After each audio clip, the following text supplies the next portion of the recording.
Hey guys, as you know, 2017 was a huge year for Redline. This was the first year that I went full-time doing these videos for you guys. And like every other year, I want to briefly talk about some of the top 5 vehicles that were really memorable, some of them not so memorable. But first off, I want to show you guys a quick overview of what I drove over the last year.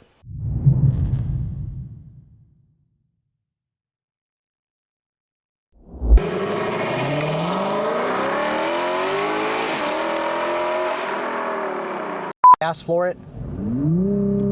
Oh! Oh my God! Holy shit! And then full throttle. It holds the revs at 2,500, then release it.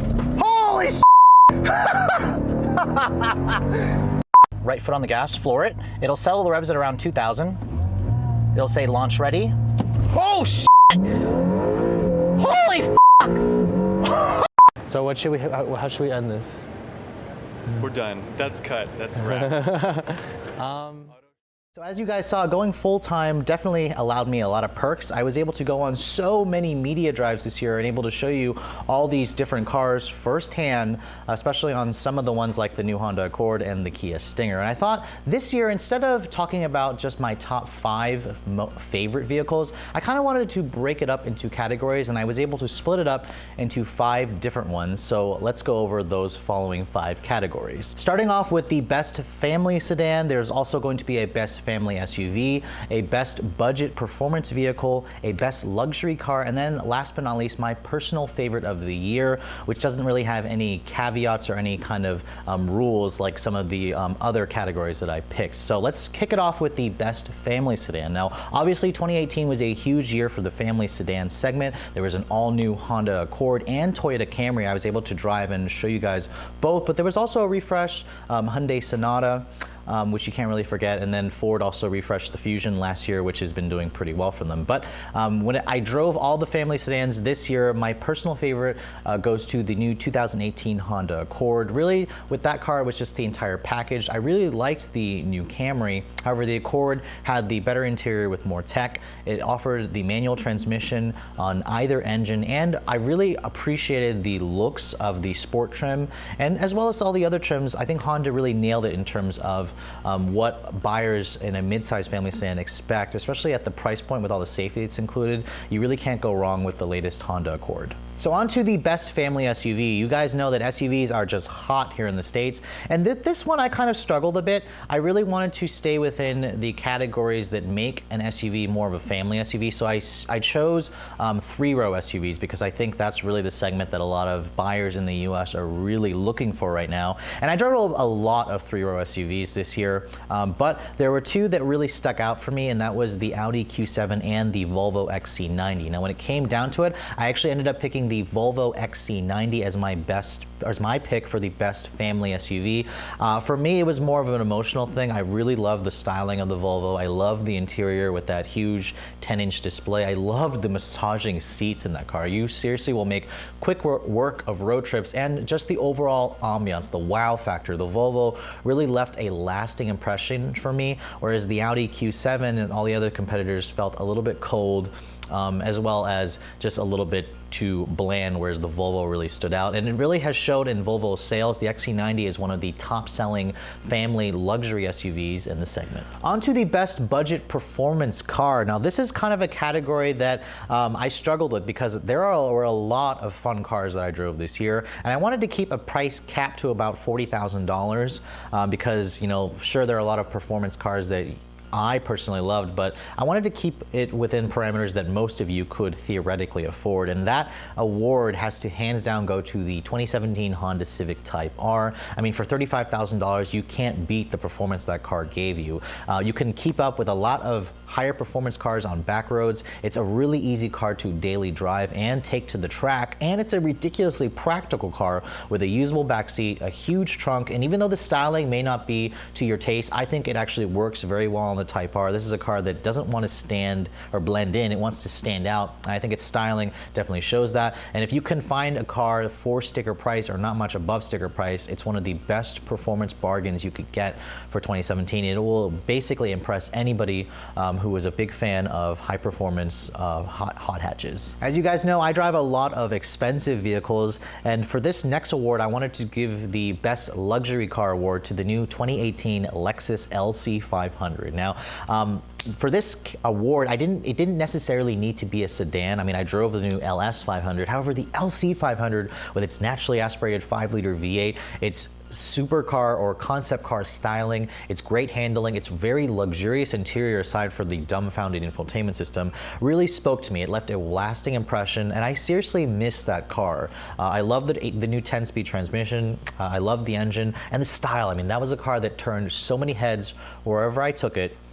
Even when you had it parked next to cars like a Lamborghini, like a McLaren, it's a car that didn't blend in, and I think Lexus designers did an excellent job with the styling on the outside and the inside. And if you guys are looking for a luxury car, you should definitely put that one at the top of your list. And last but not least, I want to talk about my personal favorite car that I drove in 2017. And for this category of award, I didn't really have any parameters for pricing or for the type of vehicle. I just kind of wanted to think about all the press cars that I drove and filmed for you, and which one spoke to me, which one do I actually miss the most. And that award goes to the 2017 Alfa Romeo Giulia Quadrifoglio. Now, that car is probably a car that I could see buying for myself. It's got that twin turbo Ferrari V6 under the hood that was basically a California T V8 lopped off, and the noises that thing made, from the styling to the design to the handling to the interior appointments. Now, even though I'm not the biggest fan of the infotainment system, Alfa does have Android Auto and Apple CarPlay coming in the next few months.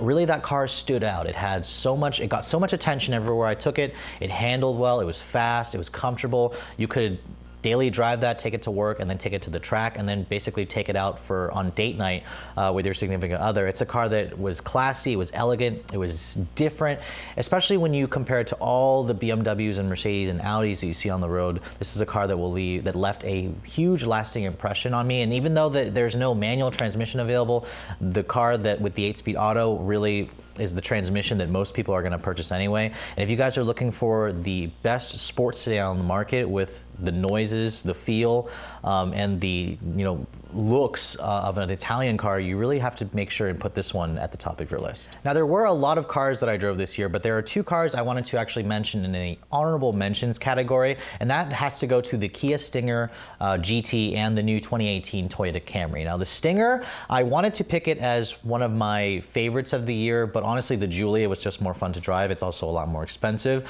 but you can't really argue with the fact that the Stinger offers all the performance of like a BMW 440i or an Audi S5 Sportback at a significant discount. I mean, the video that I shot when I was filming that car out in California is like over 620,000 views, and you guys have really been excited for that car, and I cannot wait to actually get my hands on one for a longer term, test out the 4-cylinder, take the GT model out into the track, drive it out in the real world and see how it does. I also want to briefly talk about the 2018 Toyota Camry, because even though I picked the new Accord as my best pick for family cars, there are certain elements about the Camry that I like. I think the XSE model looks better than an Accord Touring. I love the red leather, I love the contrasting roof, I love the rear styling of the Camry more than the Accord, although when it came down to it, I preferred the Accord's turbo engines to the manual transmissions. The Accord's infotainment system is also far better, but really Toyota knocked it out of the park with the styling, with its 300 horsepower V6, with its top in the class fuel economy, and you really can't go wrong if you guys want a family sedan. It's really just going to come down to your personal favorite. So even though there were really good cars that I drove this year, as you guys know, I'm pretty picky, and there were a few cars that just didn't leave the best impression on me. Now, instead of calling it a worst car, I'm just going to call it my least favorite car for 2017. And for this year, I picked 5 cars, starting with, in no particular order, I'm going to talk about the 2018 Toyota CHR. Now, I really wanted to like the CHR. Personally, I'm not the biggest fan of the subcompact SUV segment, but this is a car that just had too much Scion DNA. It doesn't offer all-wheel drive. It doesn't offer factory navigation, sunroof, or leather, or those kind of features you expect. No HID or LED headlights. The interior was pretty cramped in the rear seat area and in the cargo compartment.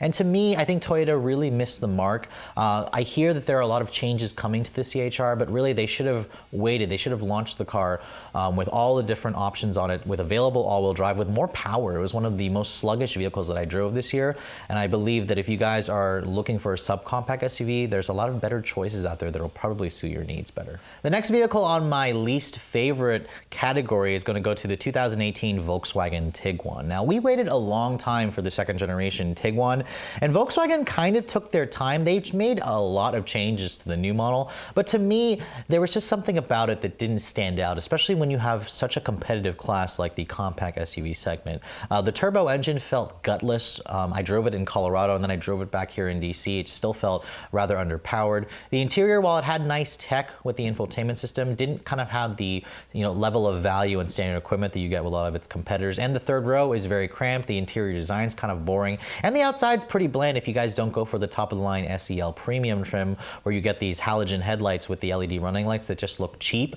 And to me, the car drove more like an American or Korean car from about 5-10 years ago, as opposed to the kind of stable, tank-like feeling German cars that you basically expect when you buy a Volkswagen. Next up on my least favorite cars that I drove for 2017 is actually going to be kind of a surprise, because the Honda Civic Type R was my best budget performance car. However, my next choice is going to be the 2017 Honda Civic Si. Now, that's not to say that the Si is a bad car. I've always been a huge fan of the Si. It has a very long lineage here in the States. However, the current one just doesn't feel like it's differentiated enough from a regular Civic, and that may be just because Honda made the normal Civic so good. To me, it just felt like a regular Civic Sport hatch with a limited slip diff, slightly more power, and the equipment of the EX that I was basically looking for. What I wanted Honda to do was give us a Type R Lite, give us something with around 240 horsepower, kind of that raw performance feel that the Type R gives you at a discount of $10,000. Now, Honda basically, gave us an Si that's a tremendous value at just under $24,000. But if you guys just test drive a regular Civic Sport, you don't plan to take it to the track, you don't need a limited slip diff, you don't care for the features, honestly, the Civic Sport hatch may be the better buy. And also, another thing is, I wish the Si was offered in the hatch. You can only get it in the coupe and sedan body style, and nobody really buys the coupe, while the sedan can be a little bit too plain. Next up on my least favorite cars I drove this year has to go to the 2017 Mitsubishi Outlander Sport. Now, I really feel for Mitsubishi. This is a company that had a great lineup of cars back in the 90s. However, we haven't really seen anything great from them in the last 10 years maybe. They just killed off the Lancer Evolution, which was their halo car, with no plans to replace it at the moment, although we have heard rumors of it being a hybrid electric car. Ooh, but that's not necessarily what the enthusiast market wants. Now, the Outlander Sport, I haven't driven one since Mitsubishi gave me one back in 2012. And over the last 5 years, it amazed me, it shocked me how that car just kind of didn't really change. It still had a pretty crude engine, crude transmission, cheap interior, lack of tech, and it was inexpensive with a great warranty, but for me, I'd rather just buy a used car, to be honest. And really, with the Mitsubishi brand, I really want to see the company elevate themselves, really differentiate themselves. Now, they're promising their new Eclipse Cross will kind of be that car, but I haven't had a chance to drive it yet. But until then, the Outlander Sport definitely ranks as my least favorite cars I drove this year. Finally, last but not least, I want to talk about another least favorite car I drove this year, and that title goes to the 2017 Infiniti Q60 Red Sport 400. Now, I actually had a ball driving the Q50 and the Q60. They're incredibly fast sport sedans and sport coupes. The interiors are okay. Value is actually very, very strong. I mean, a 400 horsepower car with 0 to 60 in 4.5 seconds, but really it's the chassis of the Q50 and Q60. The steering still doesn't do it for me. I don't particularly like the direct adaptive steer technology. I think that the whole engine doesn't match the feel of the chassis, and I think Infiniti needs to really redesign their infotainment system, differentiate it more from Nissan's, give it a better transmission. I'd like to see a manual, I'd like to see a dual clutch, and they're basically giving all that to you at a price that's not that much cheaper than the Germans. I mean, that Q60 and Q50 RS 400 that I drove was well over $60,000, and for me, I'd rather go for, spend another grand or two and get an Audi S5 or even a Kia Stinger GT. That car just left a lasting impression on me versus the Infinitis. I really want them to really fix the steering, fix the chassis, fix the infotainment system, and fix the transmission. So anyways, that does it for my top 5 favorite and least favorite vehicles of 2017. You can see that was a pretty extensive list. There were a lot of great cars that I drove this year, and even the least favorite cars aren't terrible cars. I just think that if you're gonna be spending that kind of money, you can get better options for you. But again, I'm not gonna fault you if you decided to pick one of the vehicles that were one of my least favorites. And if you happen to pick something that's on my favorite list, more power to you, because you bought yourself a fantastic car. But anyways, 2018 is just around the corner. It's gonna be a great year for Redline. I'm expecting to do even more. I'm gonna be showing you guys an update video on the Miata. We're gonna be going on more and more drives, showing you guys all the latest cars that are incoming. I'm gonna be leaving in the next 2 weeks to go to Detroit and see the latest cars in the Motor City that the manufacturers will be showing. And then there's also Chicago and New York. A lot more auto show trips. You're gonna be expecting to see more videos to come with AVA, the Automotive Video Association. We have a few trips coming up, maybe some comparison tests here and there. But anyways, I want to thank you guys so much for watching. You guys have made all this possible. If you're also looking to see the latest cars I'm testing, be sure to follow me on Instagram at redline_reviews, like us on Facebook, and as always guys, keep subscribed to the Redline Reviews YouTube channel for all the latest videos. Thank you so much for watching. I'll catch you all in the next video, and Happy New Year.